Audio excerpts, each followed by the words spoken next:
Hey guys, just got back from seeing Guardians of the Galaxy.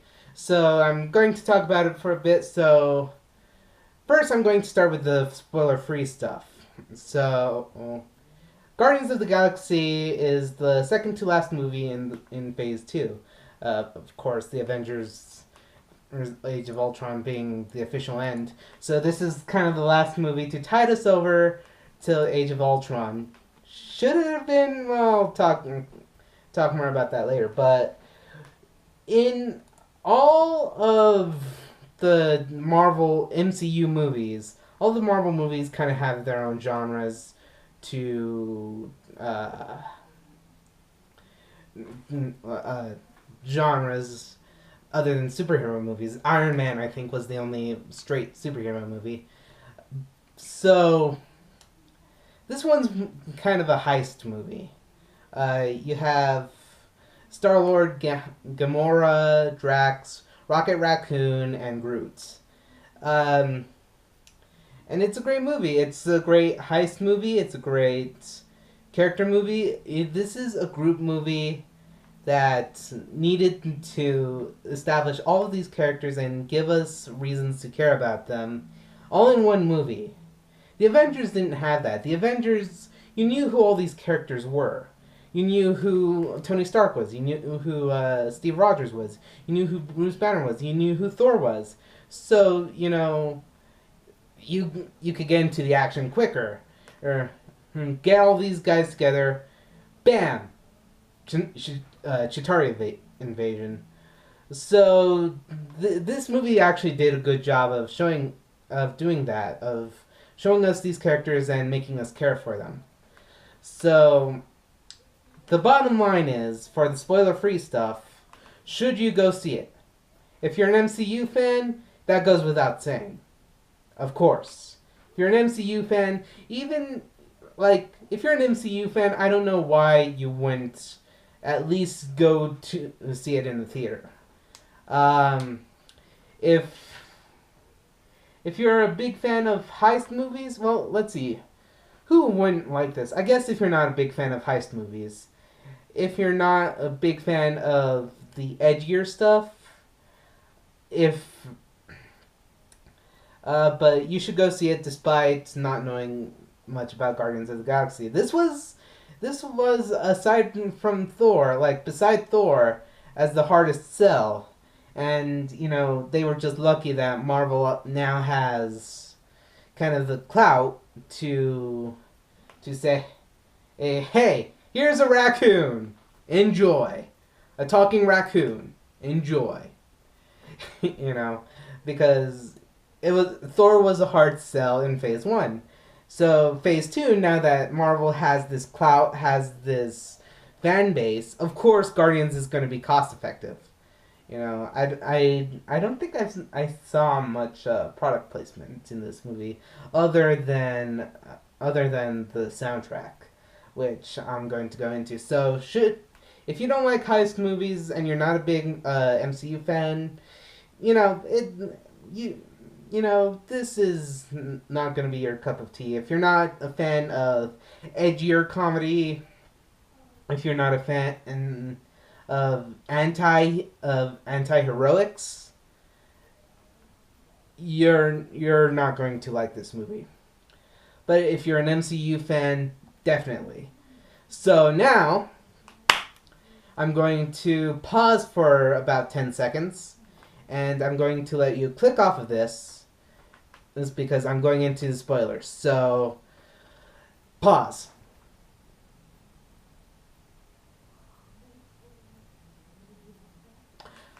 Okay, so I'm going to trust that you have clicked off of this. I'm going to fill in some more time in case you really don't want spoilers. I know the idea of spoilers is weird to me because I prefer seeing the action on the screen, and I want to see the intricate details of how it goes down. So when somebody says so and so dies at the end, well, that's great.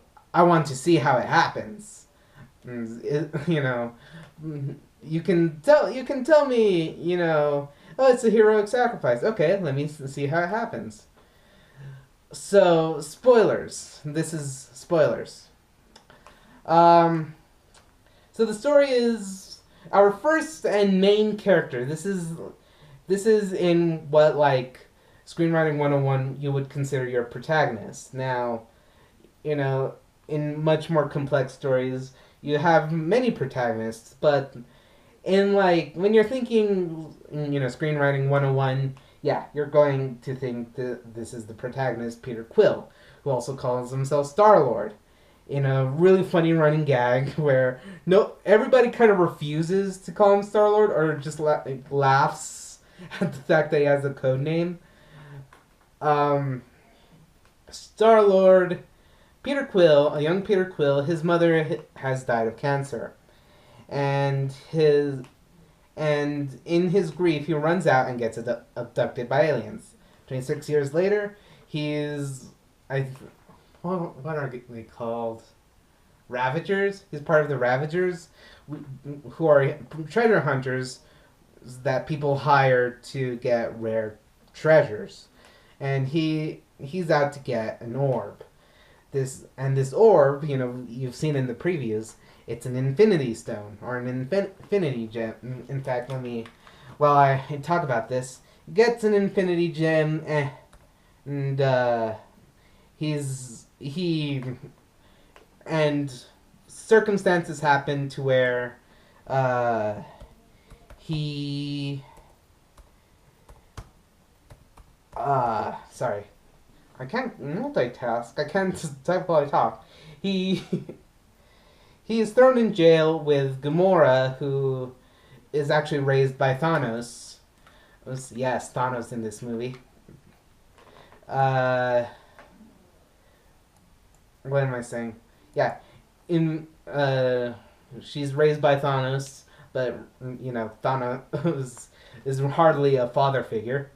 Uh, Drax, who was in jail and is hold on.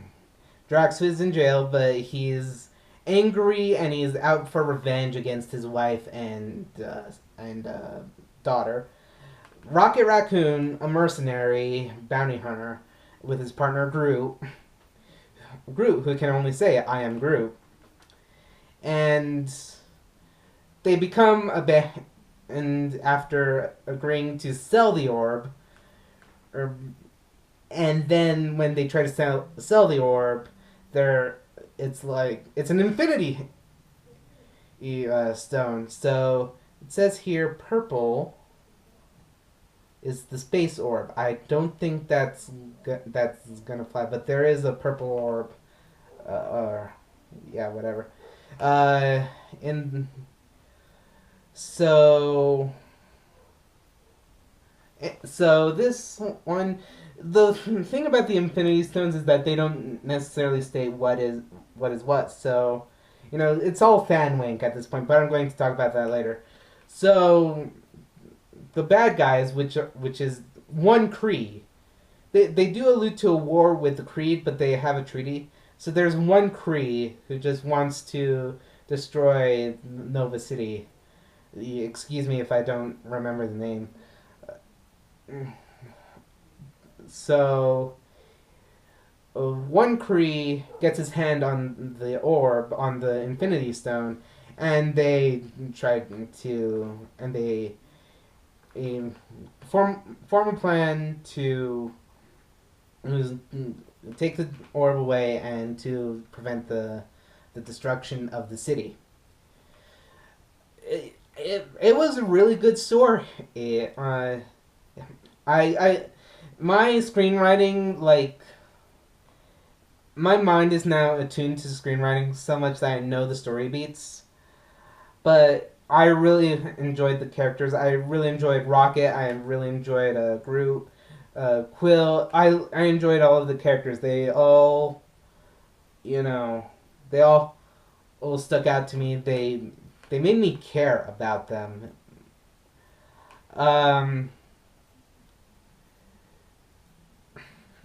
Let's see, what else? So,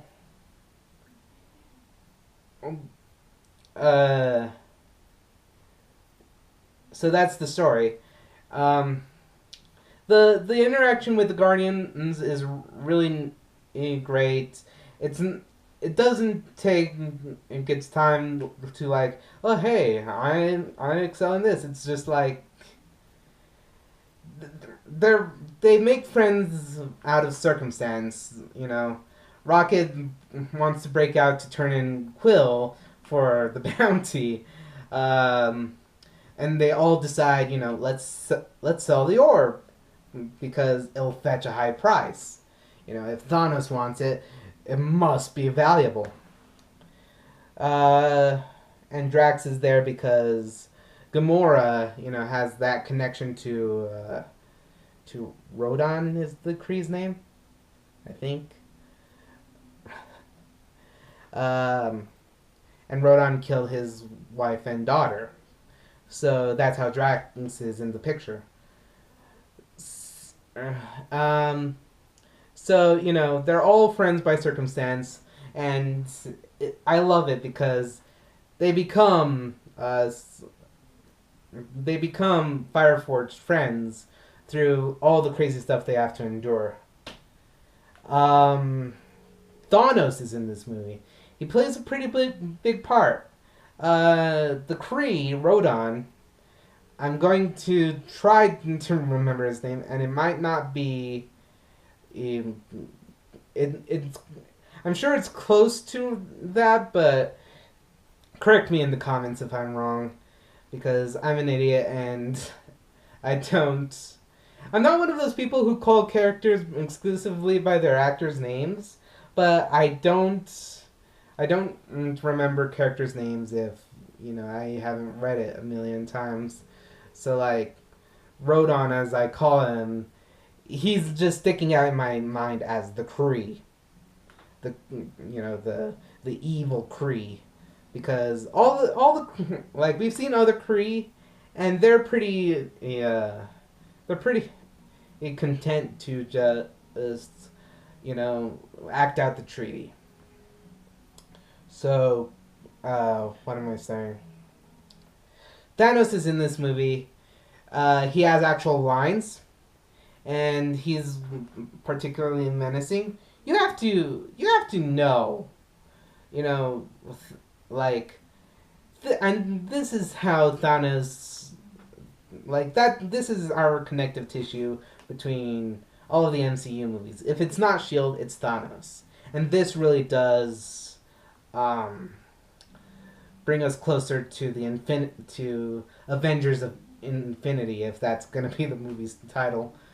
This brings us closer to the Thanos arc, um, and more Thanos is becoming more of a character. Uh, we've already have three, or at least two Infinity Gems. We have the test, no, at least three, four if you count Loki's staff. So we have the Tesseract, we have the Ether, we have the Orb, we have Loki's staff. If you want to subscribe to that theory that he's an Infinity Gem, it's crazy how much we're getting this connective tissue, and I love it. This, but and this was kind of a stop on the road trip. This was to tide us over. So, if you're going to watch this movie and be like, oh, I just want to see how it connects to the Avengers, it won't at first. It won't connect to any of the Avengers. This is kind of a rest stop, and then to the Infinity stuff. You know, I would. If this connected to the Avengers, I would say when we last left off, but this isn't, you know. This isn't connected necessarily to the Avengers, at least.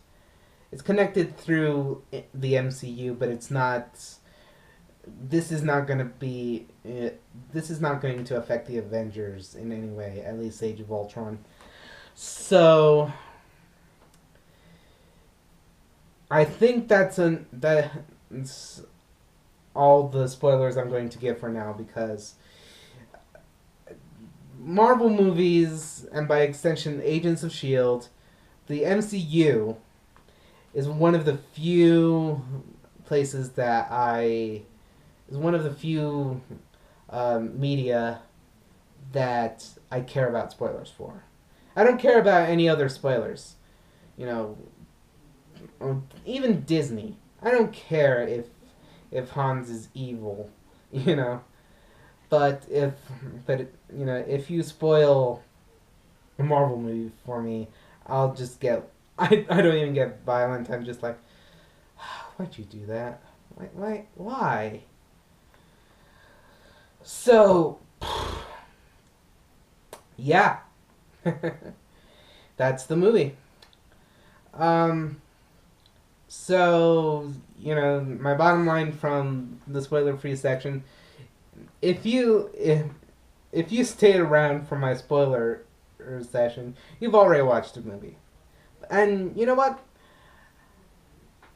Talk about the movie in the comments, but try to keep it spoiler free, please. At least until a couple of weeks after. I won't care then, but please let other people see the movie. Keep the comments spoiler free. I won't be policing it, but please keep the comments spoiler free, especially of any gags and Marvel references that you saw in the movie, because that's gonna be because that's part of the spoilers. I don't even want to ruin any Marvel mythos gags. So, Guardians of the Galaxy, great movie.